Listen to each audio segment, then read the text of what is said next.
কোনো মূল্যে স্বাধীনতা হারাবেন না। স্বাধীনতা, এই শব্দটি শুধু একটি রাজনৈতিক বা সামাজিক ধারণা নয়, এটি একজন মানুষের জন্মগত অধিকার।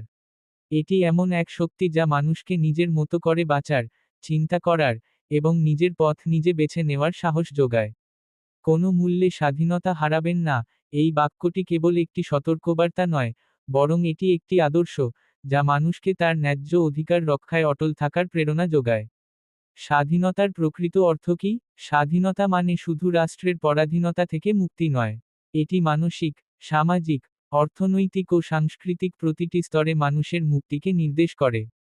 একজন মানুষ যখন স্বাধীনভাবে কথা বলতে পারে, চিন্তা প্রকাশ করতে পারে, নিজের ইচ্ছেমতো পেশা বেছে নিতে পারে, তখনই সে প্রকৃত স্বাধীন। স্বাধীনতা মানে নিজের জীবনের নিয়ন্ত্রণ নিজের হাতে থাকা। স্বাধীনতা হারালে মানুষ পরিণত হয় এক প্রকার বন্দি জীবনে।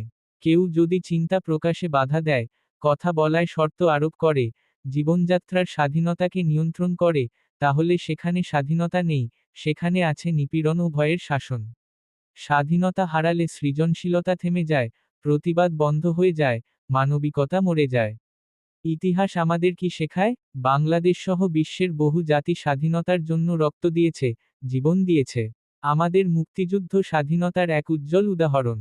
ব্রিটিশ বিরোধী আন্দোলন, ফরাসি বিপ্লব কিংবা মহাত্মা গান্ধীর অহিংস আন্দোলন, সবই একটাই বার্তা দেয়, স্বাধীনতা অর্জন সহজ নয়, আর এটি হারানো মানে শত বছরের ত্যাগকে অস্বীকার করা। আজকের দিনে স্বাধীনতা হারানোর রূপ কিছুটা ভিন্ন হতে পারে। গণমাধ্যমের স্বাধীনতা হরণ, মতপ্রকাশে বাধা, প্রযুক্তি নিয়ন্ত্রিত নজরদারি, কিংবা ব্যক্তিস্বাধীনতার হস্তক্ষেপ, সবই স্বাধীনতার পরোক্ষ শত্রু। আমাদের সচেতন থাকতে হবে যেন কোনো লোভ, চাপ কিংবা ভুল সিদ্ধান্ত আমাদের স্বাধীনতাকে বিক্রি না করে। স্বাধীনতা এমন এক সম্পদ যা হারালে তা ফিরে পাওয়া সহজ নয়। এটি আমাদের আত্মসম্মান, অধিকার ও পরিচয়ের মূল ভিত্তি। তাই, কোনো মূল্যেই আমরা আমাদের স্বাধীনতাকে হারাতে পারি না। তা হোক ব্যক্তিগত, সামাজিক কিংবা রাষ্ট্রীয় পর্যায়ে, প্রত্যেকটি ক্ষেত্রেই স্বাধীনতা রক্ষা করা আমাদের প্রথম ও প্রধান কর্তব্য।